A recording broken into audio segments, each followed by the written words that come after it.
Amanda was paraded in the street because I refused to marry a pastor. In the heart of a religious community in Surulere, Lagos, lived a girl named Amanda, bold eyes, quick tongue, and a spirit too wild for the cages built around her. Her parents, devoted members of a growing church, believed their daughter's destiny was tied to the pulpit through marriage.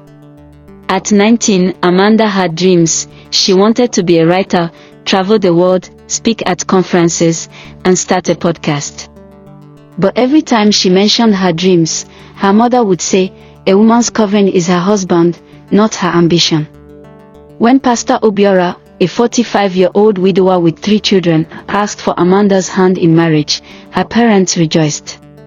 He was wealthy, respected, and already promised to bless their business as part of the union. Amanda cried for 3 days. When she said no, her father beat her and called it discipline. The church said she was under the influence of the devil for saying no to the pastor's marriage proposal. They began prayer vigils to cast out the spirit of rebellion in her. She was taken to the church's deliverance center, locked in for 2 days with only water and loud chants around her. On the 3rd day, Amanda escaped, barefoot, bruised, and afraid. She found refuge with her friend, Ifeoma, a makeup artist who lived alone and didn't believe a woman had to be married to matter. Her parents reported her missing, but also told neighbors she had run mad and joined a cult. A week later, they found Amanda and dragged her back home. The next Sunday, the church announced her wedding publicly, without her consent.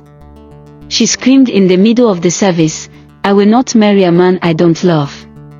People gasped and murmured. Her mother fainted.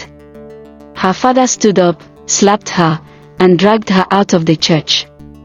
The following morning, they paraded her in the streets, barefoot, hands tied, and a sign that read, "Daughter of Rebellion." The videos went viral. Some people laughed. Others wept. Many were silent. But one woman, the lawyer named Barrister Uche, stepped in. She took Amanda in, pressed charges against her parents and the church, and called a press conference. It became a national conversation. Does a woman have the right to say no? The church denied involvement. The parents called it a disciplinary measure. Amanda began to speak out, on radio, on podcasts, on panels. She told her story. She reclaimed her voice. She found healing in community. Later, she got a scholarship to study creative writing abroad. Her first essay, "They Tried to Bury Me." Her narcissistic parents never apologized, neither did the narcissistic church took accountability, but her younger sister began to dream differently. Girls in her old church whispered her name, not in shame, but in awe. 3 years later, she returned to Nigeria, with short dyed hair, a loud laugh, and a best-selling book.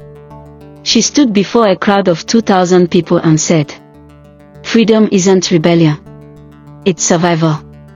And I chose to live." Like and subscribe for more interesting stories.